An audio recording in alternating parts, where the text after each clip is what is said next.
이건 먼 나라 이야기가 아닙니다. 지금 이 순간에도 집에서 쫓겨나는 부모들이 있습니다.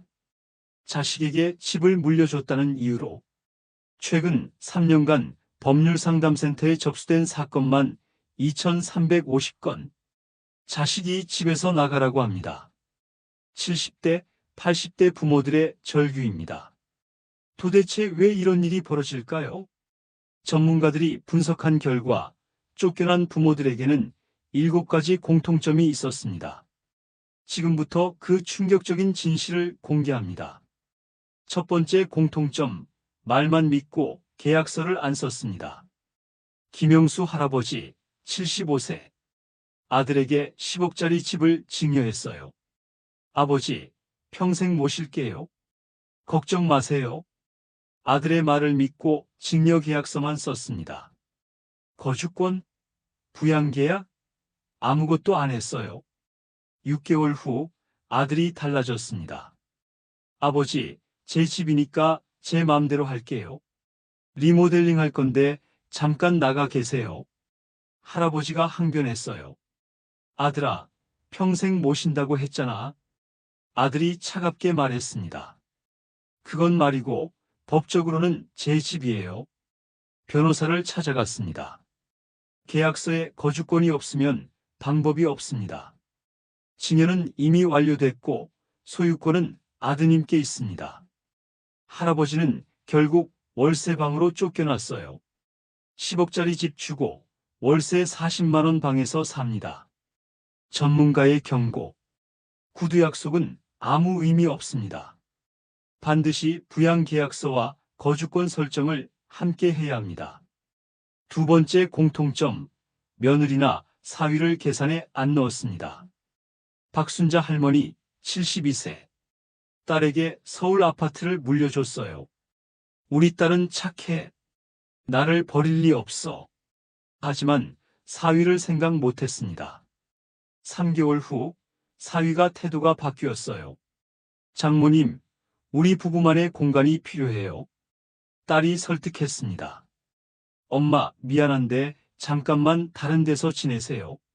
할머니가 울면서 물었어요. 얼마나 잠깐인데? 딸이 대답을 못했습니다. 사위가 나섰어요. 집이 제 명의 절반인데 제 의견도 중요하죠. 아내 부모님이라고 해도 불편해요. 할머니는 동생 집으로 쫓겨났습니다. 2년이 지난 지금도 돌아가지 못했어요. 가족 상담사의 말. 집을 물려주면 며느리, 사위도 함께 고려해야 합니다. 자식은 부모 편이지만 배우자는 아닙니다. 세 번째 공통점, 자식이 결혼하기 전에 줬습니다. 이철수 할아버지, 70세. 아들이 미혼일 때 집을 물려줬어요. 결혼자금 걱정 없게 해주려고요. 아들은 정말 고마워했습니다. 2년 후 아들이 결혼했어요. 며느리가 집을 보더니 말했습니다. 시아버지랑 같이 사는 건 싫어요. 신혼집인데 어르신이 계시면 불편해요. 아들이 고민하더니 결국 말했습니다. 아버지, 저희 신혼 기간만이라도. 할아버지가 화가 났어요. 내가 준 집인데 내가 나가. 아들이 법적 서류를 보여줬습니다. 명의가 제 거예요. 법적으로는. 할아버지는 형 집으로 갔습니다. 3년이 지났지만 돌아가지 못했어요. 며느리가 계속 반대하거든요. 부동산 전문가의 조언. 자식이 미혼일 때 집 주는 건 위험합니다. 결혼 후 배우자 동의를 받고 거주권 계약을 해야 합니다. 네 번째 공통점, 자식 여러 명 중 한 명에게만 줬습니다. 정영희 할머니, 78세. 큰아들에게만 집을 물려줬어요. 큰아들이니까 당연히 부모 모시겠지. 작은아들이 불만을 가졌습니다. 형만 집 받고 우리는 뭐예요? 저도 어머니 아들인데요. 큰아들이 부담을 느꼈어요. 제가 혼자 엄마 모시는 건 불공평해요. 동생도 같이 모셔야죠. 형제가 싸우기 시작했습니다. 큰아들 며느리가 나섰어요. 우리가 집 받았다고 우리만 모셔야 해요? 동생들도 돈으로 분담하라고 하세요. 결국 아무도 모시려 하지 않았습니다. 할머니는 요양원으로 갔어요. 집은 큰아들이 가졌지만 할머니는 홀로 있습니다. 변호사의 경고. 한 자녀에게만 집을 주면 형제 갈등이 생깁니다. 공평하게 나누거나 부양 의무를 명확히 계약해야 합니다. 5번째 공통점. 자식이 경제적으로 어려울 때 줬습니다. 송민수 할아버지 73세. 아들이 사업 실패로 빚이 많았어요. 아버지, 집 좀 주시면 담보로 대출받아서. 할아버지가 불쌍해서 집을 줬습니다.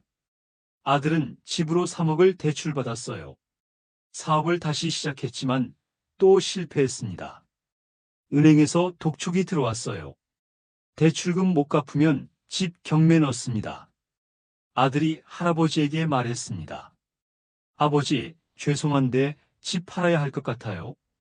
경매 들어가면 더 손해예요. 할아버지가 놀랐어요. 그럼 나는 어디가?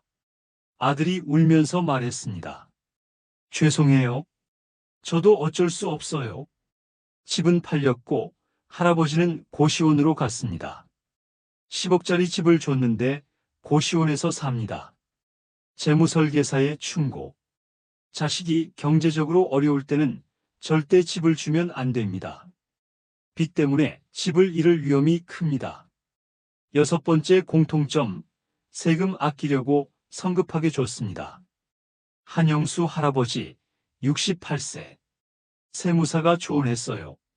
지금 증여하면 세금 1억 절약됩니다. 할아버지가 서둘러 아들에게 집을 줬어요. 아무 조건도 안 달았습니다. 1년 후 아들이 이혼했어요. 집이 재산분할 대상이 됐습니다. 며느리가 절반을 가져갔어요. 아들이 할아버지에게 말했습니다. 아버지, 집 팔아서 재산분할해야 해요. 할아버지가 기가 막혔어요. 1억 아끼려고 집 줬다가 5억을 날렸어. 세금 전문가의 경고. 세금만 보고 성급하게 증여하면 위험합니다. 자식의 결혼 생활, 경제 상황을 충분히 본 후 결정해야 합니다. 7번째 공통점. 자신의 노후 자금을 생각 안 했습니다. 최순자 할머니 76세. 집 한 채가 전 재산이었어요. 딸에게 집을 물려줬습니다. 딸이 모실 테니까 걱정 없어. 6개월 후 할머니가 아팠어요. 병원비가 월 200만 원씩 나왔습니다. 딸에게 부탁했어요. 병원비 좀 도와줘. 딸이 난처해했습니다. 엄마, 우리도 애들 교육비에 집 대출금까지. 돈이 없어요. 할머니가 울었어요. 그럼 난 어떻게? 딸이 말했습니다. 기초생활수급자 신청하세요. 할머니는 복지관에 가서 밥을 얻어먹습니다. 집은 딸이 가졌지만 할머니는 거지 신세예요. 노인복지사의 조언. 집은 마지막 안전망입니다. 죽을 때까지 본인 명의로 가지고 계셔야 합니다. 집 줬다가 쫓겨난 부모들의 7가지 공통점. 첫째, 계약서를 안 썼다. 둘째, 며느리나 사위를 계산에 안 넣었다. 셋째, 자식이 미혼일 때 줬다. 넷째, 한 자녀에게만 줬다. 다섯째, 자식이 경제적으로 어려울 때 줬다. 여섯째, 세금만 보고 성급하게 줬다. 일곱째, 자신의 노후 자금을 생각 안 했다. 전문가들의 한결같은 조언이 있습니다. 집은 절대 살아생전에 주지 마세요. 죽을 때까지 본인 명의로 가지고 계세요. 그게 부모도 자식도 행복한 길입니다. 집은 사랑의 증표가 아닙니다. 생존의 마지막 수단입니다. 절대 잊지 마세요.